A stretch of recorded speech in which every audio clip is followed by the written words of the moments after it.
এমন একটা সময়ে আমরা দাঁড়িয়ে আছি যেখানে বাংলাদেশের চারপাশের সীমান্তগুলো একসাথে উত্তপ্ত হয়ে উঠছে। আর এটা কোনো বিচ্ছিন্ন ঘটনা নয়। পশ্চিমে ভারত, দক্ষিণে পূর্ব মিয়ানমার আর মাঝখানে বাংলাদেশ। তিন দিক থেকে চাপ বাড়ছে এমন একটা দেশের উপর যে দেশের সীমান্তরক্ষী বাহিনী ইতিমধ্যেই তার মোট শক্তির 85% মাঠে নামিয়ে দিয়েছে। কিন্তু প্রশ্ন হচ্ছে, এই চাপটা কি স্বাভাবিক, নাকি এর পেছনে আরো গভীর কোনো হিসেব নিকেশ কাজ করছে? আর এখান থেকেই শুরু হচ্ছে আসল আলোচনা। বাংলাদেশের মোট 64টি জেলার মধ্যে 32টি জেলা সরাসরি সীমান্তবর্তী। এর মধ্যে 30টি জেলার সীমান্ত ভারতের সাথে। মোট 4096 কিলোমিটারের এই বিশাল সীমান্ত রেখা জুড়ে এখন যে পরিস্থিতি চলছে সেটাকে স্বাভাবিক সীমান্ত ব্যবস্থাপনা বলার কোনো সুযোগ নেই। গত বছরের আগস্টে বাংলাদেশে ক্ষমতার পট পরিবর্তনের পর থেকে নয়াদিল্লির সাথে ঢাকার সম্পর্কে যে ঐতিহাসিক শীতলতা নেমে এসেছে তার সবচেয়ে স্পষ্ট প্রতিফলন এখন দেখা যাচ্ছে সীমান্তে।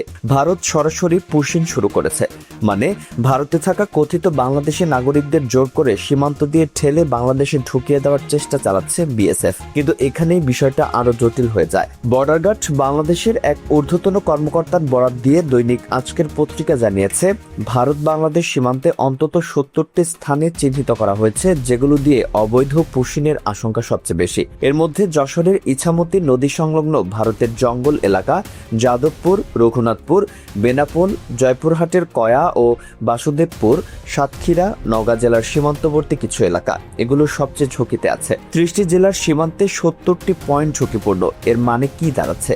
এর মানে হলো কার্যত পুরো ভারত বাংলাদেশ সীমান্তেই এখন একটা অঘোষিত যুদ্ধক্ষেত্র হয়ে উঠেছে। আর এই জায়গাটাই এখন সবচেয়ে বেশি আলোচনায়। দৈনিক প্রথম আলোর প্রতিবেদন অনুযায়ী শুধু 3 জুন থেকে 6 জুন মাত্র 4 দিনে বিএসএফ 21 বার পুশিংয়ের চেষ্টা চালিয়েছে। প্রতিটি চেষ্টাতেই কয়েক ডজন থেকে শতাধিক মানুষকে জোর করে বাংলাদেশের দিকে ঠেলে দেওয়ার চেষ্টা হয়েছে। বিজিবি দাবি করছে 3 থেকে 4 জুন মাত্র 24 ঘন্টায় অন্তত 130 জনকে পুশিংয়ের চেষ্টা করা হয়েছে। সবচেয়ে উদ্বেগজনক ঘটনা ঘটেছে ঝিনাইদহের মহেশপুর সীমান্তে। বিজিবির দাবি, বিএসএফ একটি প্রিজন ভ্যানে করে 30 থেকে 35 জনকে সরাসরি সীমান্তের গেটে নিয়ে এসে গেট খুলে বাংলাদেশে ঢুকিয়ে দেওয়ার চেষ্টা করেছে।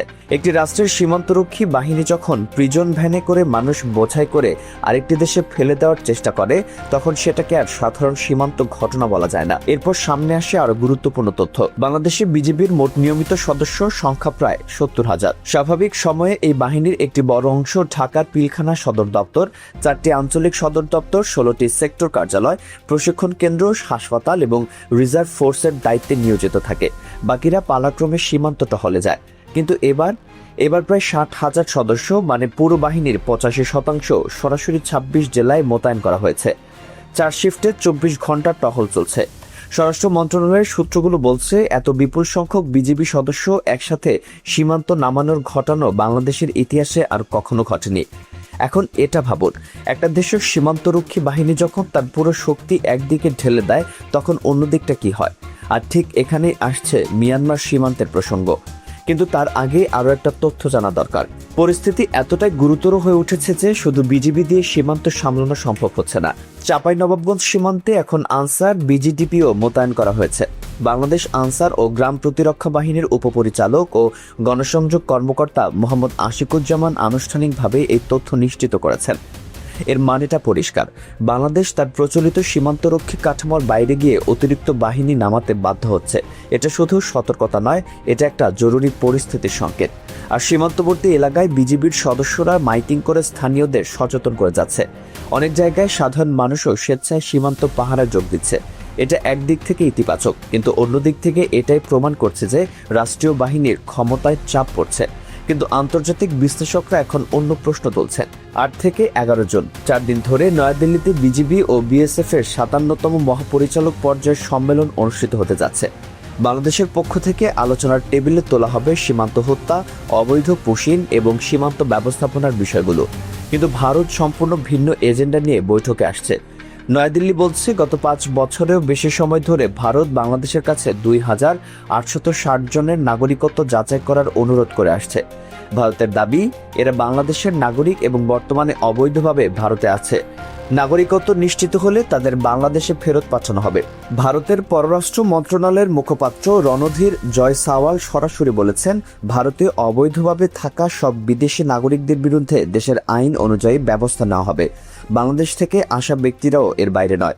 ফলে একদিকে বাংলাদেশ বলছে পুশিন বন্ধ করো, সীমান্ত হত্যা বন্ধ করো, আর ভারত বলছে আগে 2860 জনের তালিকা নিষ্পত্তি করো। এই দুই দাবির মধ্যে যে দূরত্ব সেটা সহজে ঘুচবে বলে সংশ্লিষ্টরা মনে করছে না। আপনার কি মনে হয়, এই বৈঠক থেকে কোনো সমাধান আসবে নাকি এটা শুধুই আনুষ্ঠানিকতা হয়ে থাকবে? এরপর চলুন অন্য সীমান্তে কি ঘটছে সেটা দেখা যাক।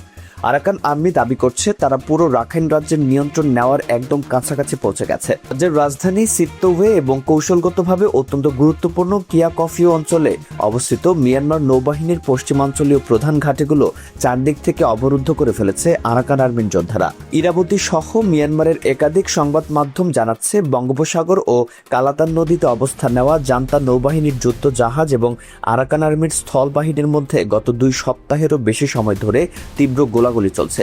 সিত্তোয়ের দক্ষিণ পূর্বে এবং পন্নাগুন টাউনশিপের সীমান্তের কাছে অবস্থিত শেইমিঙ্গান নৌ সহায়তা ঘাঁটি এবং কেরমাথাক সামরিক ঘাঁটিতে চারদিক থেকে হামলা জোরদার করেছে আরাকান আর্মি। কিন্তু এখানে এই বিষয়টা শুধু মিয়ানমারের অভ্যন্তরীণ গৃহযুদ্ধে সীমাবদ্ধ থাকছে না। মিয়ানমারের নতুন নির্বাচিত প্রেসিডেন্ট মিন অং হাইন ক্ষমতায় আসার পর তার প্রথম দ্বিপাক্ষিক বিদেশ সফর ছিল ভারতে। 5 দিনের এই সফরে তিনি সরাসরি প্রধানমন্ত্রী নরেন্দ্র মোদীর সাথে বৈঠক করেছেন। সে আলোচনার কেন্দ্রবিন্দু ছিল সীমান্ত নিরাপত্তা এবং কৌশলগত সহযোগিতা।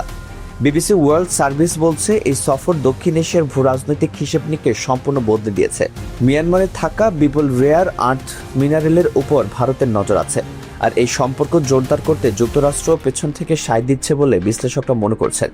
এখন প্রশ্ন হলো, ভারত যখন একদিকে বাংলাদেশের সীমান্তে চাপ বাড়াচ্ছে আর অন্যদিকে মিয়ানমারের সামরিক সরকারের সাথে কৌশলগত জোট করছে, তখন বাংলাদেশ কি দুই পাশ থেকে একটা কৌশলগত চাপের মধ্যে পড়ে যাচ্ছে, নাকি এর পেছনে আরো বড় কোনো পরিকল্পনা আছে? বাংলাদেশের জন্য এই মুহূর্তে সবচেয়ে উদ্বেগের বিষয়গুলোর একটি হলো কোকিচিন ন্যাশনাল ফ্রন্ট বা KNF। এই বিচ্ছিন্নতাবাদী সশস্ত্র গোষ্ঠী আরাকান আর্মির ছত্রছায়ায় কাজ করছে।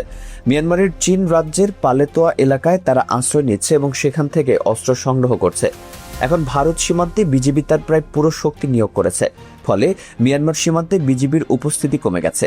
আর ঠিক এই ফাঁকটাই কোকিচিন বিচ্ছিন্নতাবাদীদের জন্য সুযোগ তৈরি করছে। এখন সবচেয়ে গুরুত্বপূর্ণ প্রশ্নটা হলো, বাংলাদেশের সীমান্তগুলোতে কি শুধু রাজনৈতিক ও কূটনৈতিক উত্তেজনা বাড়ছে, নাকি বাংলাদেশ ধীরে ধীরে তার সীমান্তগুলোর উপর নিজস্ব নিয়ন্ত্রণ ও কৌশলগত সুবিধা হারাচ্ছে? এই পুরো পরিস্থিতিকে আপনি কিভাবে দেখছেন? বাংলাদেশের সামনে কি আসলেই বড় কোনো সংকট অপেক্ষা করছে? আপনার বিশ্লেষণ কমেন্টে জানাতে পারেন। ভিডিওটি গুরুত্বপূর্ণ মনে হলে শেয়ার করুন, যেন আরও মানুষ জানতে পারে। সবাই ভালো থাকুন, সুস্থ থাকুন, নিরাপদ থাকুন। দেখা হবে আগামী পর্বে।